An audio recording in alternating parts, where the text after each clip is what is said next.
अस्सलामुअलैकुम, welcome back. कैसे हैं जी आप सब? आई होप आप सब बिल्कुल ठीक होंगे और मैं भी अल्लाह का शुक्र है जी बिल्कुल ठीक हूँ। तो जी विंटर्स वाली फीलिंग जो है वो स्टार्ट हो गई है और यहाँ पे मैं आपको दिखा रही थी कि देखें हमारे कमरे में ना अच्छी खासी धूप जो है ना वो आती है। ये देखें इस तरह से ना गर्मियों में धूप अंदर नहीं आती है, लेकिन सर्दियों में देखें यहाँ तक दरवाजे तक धूप जो ना आती है। तो मैं तो अगर मुझे धूप लेनी हो, सेकनी हो, तो मैं फिर इधर बैठ जाती हूँ। लेकिन अभी है धूप सेकने वाला मौसम नहीं है, थोड़ा सा है, दिन में थोड़ी सी गर्मी लगती है, मुझे लगती है, बच्चों को तो खैर उनका थोड़ा और हिसाब है। बहरहाल जी यहाँ पे हो रहा है नाश्ता प्लस लंच, दोनों चीज़ें। नाश्ता मैंने और हस्बैंड ने जो ना सुबह जल्दी कर लिया था। एक्चुअली आज मेरे पास आए थे बच्चे पढ़ने के लिए, संडे को भी मैंने उनको बुलाया था, उनका पेपर था मैथ्स का, तो उसकी तैयारी के लिए। तो बस फिर हम जल्दी उठ गए थे, नाश्ता कर लिया, फिर बच्चे उठे तो फिर इन्होंने नाश्ता किया, लेकिन मैंने नहीं किया। तो बस उसके बाद जी फिर हमारे थोड़े बहुत काम थे, हम लोग आ गए थे ग्रॉसरी वगैरह की। और अचानक से जो है ना वो हस्बैंड की थोड़ी तबीयत, पहले मैंने आपको बताया था ख़राब थी, तो उनकी ना तबीयत और ज़रा उनको फ़ील होने लग गया कि मुझे ना पेन है। तो फिर हम लोग घर आ गए, क्योंकि अभी कुछ चीज़ें मैंने लेनी थी, लेकिन वो फिर उनकी तबीयत देख के तो फिर हमने कहा चलें घर चलते हैं। तो बस ये यहाँ पे आए, फिर वो अंदर जाके ज़रा ना लेट गए रेस्ट करने के लिए। तो मैंने कहा चले मैं आपके लिए ना चाय बनाती हूँ और मेडिसिन ले लें। एक्चुअली ना मेडिसिन नहीं लेते हैं जो ना ये जो एलोपैथिक्स की होती है ना, ये मेडिसिन वो नहीं लेते हैं। वो कोशिश करते हैं कि मतलब जो घरेलू ही चीज़ें ना उन्हीं से ही मैं अपना ट्रीटमेंट करूँ। लेकिन दांत का दर्द जो है ना वो इतना बुरा होता है उनके ना। मैं कह रही हूँ कि आप जो है ना दांत उनका क्या उसको कह रहे हैं कि ज़्यादा ही मसला है, तो मुझे लगता है कि वो निकालना पड़ेगा। लेकिन देखिए क्या करते हैं। बहरहाल जी उनकी अपनी मर्ज़ी है, उन्होंने, क्योंकि कहते हैं ना बंदा खुद समझदार हो ना, यानी कि उस शोबे में डॉक्टर हो, तो वो दूसरों की कोई राय नहीं लेता। तो मैंने कहा चले जी आपकी मर्ज़ी है। बहरहाल जी उन्होंने फिर अभी ऑगमेंटन मंगवाई थी, अलियान को मैंने भेजा, ये साथ ही हमारे घर के पास ही स्टोर है, तो मैंने कहा तुम जाके जल्दी से ले आओ और मैं चाय बनाती हूँ। लेकिन उससे पहले ये कुछ ग्रॉसरी जो मैं करके आई थी, अच्छा लेने में सिर्फ सब्जियाँ गई थी, ये ऊपर का सामान आप एक्स्ट्रा देख सकते हैं, ये एवं ही आ गया। मतलब कुछ चीज़ें थी जो ख़त्म होने के करीब थी, और एक दो चीज़ें जैसे केचप हमारा बिल्कुल ख़त्म हो गया था, तो वो मैंने फिर जो है ना वो ले लिया। तो साबुन भी एक दो पड़े थे, मैंने कहा चलो ये भी ले लेते हैं। सिरका था, और भी दो चार चीज़ें थी, मसाले थे, तो वो मैंने फिर ले लिए। और बस यहाँ पे जी अलियान मेडिसिन लेकर आ गया और मैं उनको बस देती हूँ और फिर मैं बनाती हूँ चाय। और बाहर जाए ना, पता नहीं क्या मौसम शायद ऐसा है कि क्या है कि सर में ना मेरे भी सर में दर्द होना स्टार्ट हो गया। मैंने कहा चलो मैं भी चाय पीती हूँ। और सर्फ़ वगैरह जी हम ले आए हैं, और सर्फ़ जो है ना सूफ़ी वाला जो हमारे पाकिस्तानी ब्रांड्स हैं ना, वो तो आपको मिलेंगे ही नहीं, किसी भी आप स्टोर पे चले जाएं। यार मुझे नहीं समझ आती कि क्यों नहीं मिलती हैं ऐसी चीज़ें। और वैसे भी जो पाकिस्तानी ब्रांड है ना, उन्होंने अच्छे खासे रेट जो है ना वो हाई फाई कर दिए हैं। जैसे ही जो है ना लोगों ने इसको करना स्टार्ट किया। मैंने ना इम्तियाज़ का सर्फ़ यूज़ किया है, लेकिन उससे ना कपड़े थोड़े उनके कलर कह लें फेड हो गए हैं। मतलब मैंने कुछ टाइम के लिए यूज़ किया था, लेकिन मुझे लगता है कि उससे कपड़े जो ना ख़राब होते हैं। हाँ, बेडशीट्स वगैरह धोने के लिए इस्तेमाल कर सकते हैं, जो ऐसे कपड़े मोटे मोटे कपड़े होते हैं ना, उनको आप धो सकते हैं। लेकिन जो नए कपड़े हैं या लोन के हैं, उनको जो है ना उनके लिए अच्छा नहीं है। तो फिर मुझे यही लाना पड़ा जी। फिर मैं ये दोनों जो सर्फ़ है ना, इनको मिक्स कर लेती हूँ, और फिर ये है कि मेरा चल जाता है। और बस सर्फ़ मेरा तकरीबन ख़त्म ही होने वाला था, तो इसलिए फिर मैंने ले लिया। और बस सारी चीज़ें जो है वो मैंने टिकाने लगा दी हैं। उनको अपनी अपनी जगह पे रख दिया। और यहाँ पे ये जो स्क्रबर है ना, ये मुझे आज मिल गया, तो बस मैंने ले लिया। ये ना अक्सर मिलता ही नहीं है, लेकिन इससे आप यकीन जाने इतने मज़े के बर्तन साफ़ होते हैं ना, ये जो स्टील के और सिल्वर स्टील के हांडियाँ वगैरह ये जो होती हैं मांजने वाले, इतने मज़े के बर्तन जो है ना वो साफ़ होते हैं। फिर मैंने आज ले लिया, तो मैंने कहा अभी मैं बर्तन धोंगी ना इसके साथ ही धोंगी। पहले तो मेरा दिल था 3-4 ले लूँ, तो फिर मैंने कहा चलो एक अभी लेते हैं ना, फिर ले लेंगे। तो बस सर्फ़ ये देखें जी ख़त्म हो गया था, तो वो वाला मैंने फिर किचन का जो मेरे सर्फ़ का डब्बा है ना, उसमें मैंने डाल दिया, वो उसमें भी ख़त्म हुआ था। तो मैंने कहा चलो मैं इधर ही मिक्स करके रख देती हूँ। और ये सिर्फ वीडियो के लिए मैंने इधर मिक्स किया, वरना मैं उधर ही कर लेती हूँ। और साथ में चाय रखी हुई थी, तो मुझे था कि चाय की तरफ इसका वो उड़ के ना जाए, लेकिन मैं बड़े एहतियात से जानवर डाल रही थी इसमें। और बस इस तरह से दोनों को जो है ना मैं मिक्स कर लेती हूँ, और फिर बड़े अच्छे से कपड़े साफ़ हो जाते हैं। और वैसे भी जी कपड़े साफ़ करने के लिए बेस्ट जो टिप है ना, मेरे ख्याल से जो मैं यूज़ करती हूँ, वो ये है कि आप वाइट कपड़े, अगर आपके बच्चों के यूनिफॉर्म वगैरह साफ़ नहीं होते ना, तो उसमें आप बेकिंग सोडा डाल दिया करें 1 चम्मच, भर के, चम्मच नहीं, आप एक मुट्ठी का मुट्ठी मुट्ठी, हाँ मुट्ठी भी डाल सकते हैं। इतने मज़े के कपड़े साफ़ होते हैं, इतना अच्छे कपड़े जो है ना, उजले उजले वाइट, और स्पेशली जो कपड़े होते हैं ना, स्पेशली यूनिफॉर्म, बच्चे आपको पता है इतना गंदा करते हैं, और अलियान का तो यूनिफॉर्म ही कुछ ऐसा अजीब सा है कि कफ और कॉलर वाइट है और बाकी सारा उसका जो है ना वो लाइट ब्लू सा कलर है, स्काई ब्लू कलर। तो उसके लिए तो मुझे बेस्ट रहता है, वरना मैं साबुन लगा लूँ, जो मर्ज़ी कर लूँ, हाथ से धो लूँ, उसके कपड़े साफ़ नहीं होते। तो ये है कि मशीन में आप जब भी ज़िद्दी दाग वाले जो कपड़े हैं ना, उनके साथ आप बेकिंग सोडा डाल दें तो बड़ा ज़बरदस्त जो है ना उसका रिज़ल्ट आता है। और बस यहाँ पे चाय मेरी बन गई थी, और ये भी मैं लेकर आई थी मफ़िन्स, तो मैंने कहा चलो ये भी रख लेती हूँ अगर वो खा लें, लेकिन उन्होंने कहा जी मैंने नहीं खाना, उन्होंने मेडिसिन ले ली थी, खाना खा के गए थे ना जब दोपहर में आपने देखा था कि मैंने व्लॉग जहाँ पे स्टार्ट किया।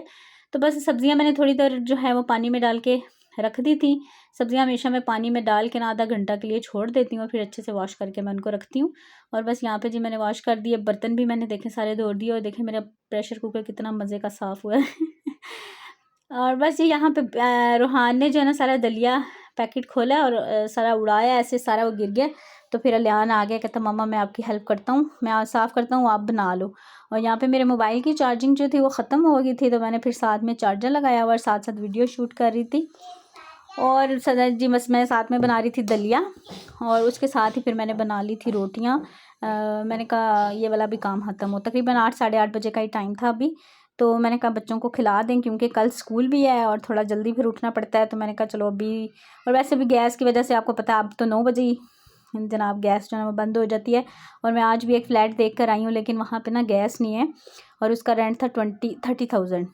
गैस भी नहीं थी और 30,000 था, लेकिन फ़्लैट बहुत प्यारा था। मुझसे अक्सर लोग पूछते हैं मतलब फ़्लैट्स वगैरह के बारे में, तो यहाँ पे हमारे करीब जो है ना सोसाइटी ठीक है, अच्छी है, डिफरेंट ट्रेंड्स हैं। और जो नए फ्लैट्स बने हैं ना वो एक तो साफ़ सुथरे तो हैं, लेकिन वहाँ पे गैस नहीं है, ये प्रॉब्लम वहाँ पे है। और हमारे जो ये वाला जो फ्लैट है ना, इसमें जो मसला हमें शुरू से पेश आ रहा है ना, वो एक हमारे वॉशरूम में आती है स्मेल, बहुत ज़्यादा स्मेल आती है, जिसकी वजह से हम जो है ना उनको कह कह के हम थक चुके हैं कि इसका कुछ करवाएं। स्पेशली जो है ना वो रात के टाइम से लेके सारी रात सुबह तक जो है ना बड़े अजीब सा। इस दफ़ा गेस्ट आए तो इतनी मुझे शर्मिंदगी हुई थी ना, जब मेरी नंद लोग आए या कोई भी मतलब ज़्यादा लोग जब आ जाएं तो ज़ाहिर बात है फिर यूज़ भी बढ़ जाता है। और इस तरह से आम दिनों में भी आती है, जैसे हम 2-4 लोग हैं तो हमें भी होता है। लेकिन ये वॉशरूम की स्मेल जो है ना वो है पाइप्स की, इनकी फ़िटिंग सही नहीं हुई। वो हमने इनसे पूछा है, वो जो प्लम्बर होते हैं, तो कहते हैं जी पाइप की जो फ़िटिंग होती है ना वो उसमें प्रॉब्लम है, इस वजह से स्मेल आती है। तो बाकी सब में आती है, मैंने ऊपर वालों से भी पूछा है, नीचे वालों से, सब में आती है। नीचे वाले तो हमारे आए थे तो वो साथ ही फिर चले गए, लेकिन हम कैसे मतलब बंदा रोज़ रोज़ शिफ्टिंग करे, ये बड़ी टेंशन की बात है।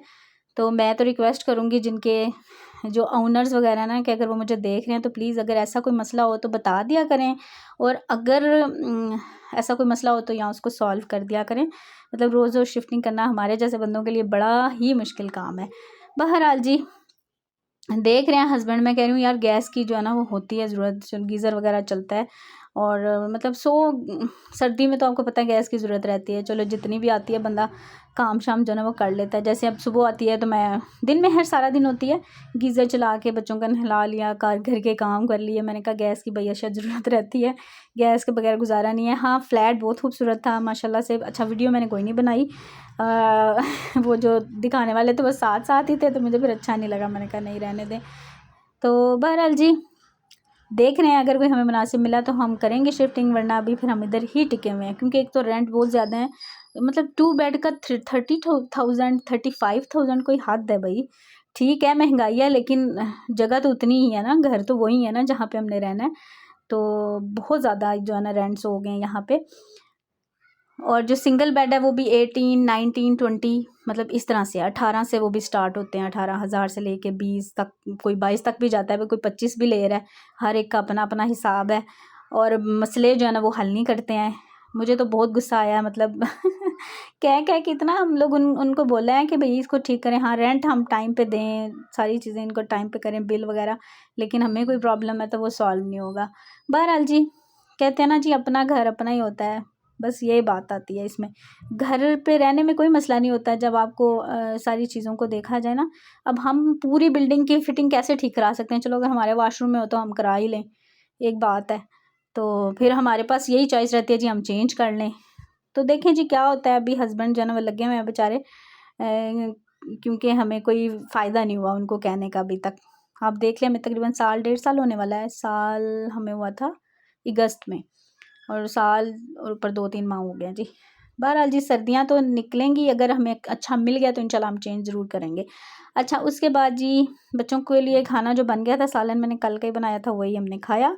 और बस अभी हमारे सोने की तैयारी थी, सोने की बच्चों की तैयारी करवा रही थी कि सो जाएं। मैंने अभी किचन में काम करना था, लेकिन इनके कोई मूड नहीं थे, आप देख सकते हैं। और बस जी यहीं पे अपने व्लॉग को एंड करूँगी, आपसे चाहूँगी इजाज़त। इंशाल्लाह आपसे मिलूँगी नेक्स्ट व्लॉग में।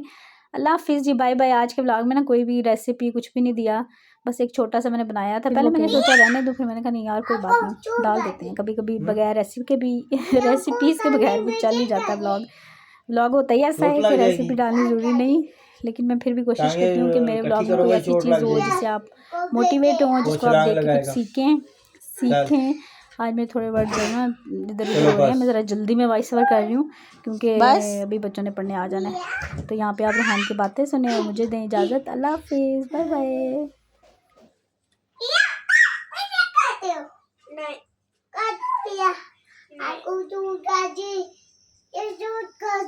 चोट लग जाएगी। हाँ भाई चोट लग जाएगी, देखो हानो को भी चोट लगी है ना, हानो को देखो चोट लगी है घुटने पे। चोट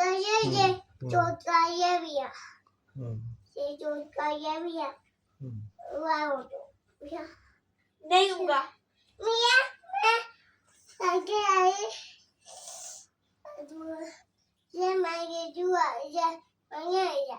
हाँ उधर नहीं है भाई, वो गिर जाएगा उधर। उधर नहीं, इधर मार लो ना, इधर टांगों पे चोट लगी। नहीं, भैया को चोट लग जाएगी। मुझे कुछ नहीं लगती, भैया को नहीं। चलो टांगे साइड पे करो जरा, ये छलांग लगाएगा ना। चलो बस।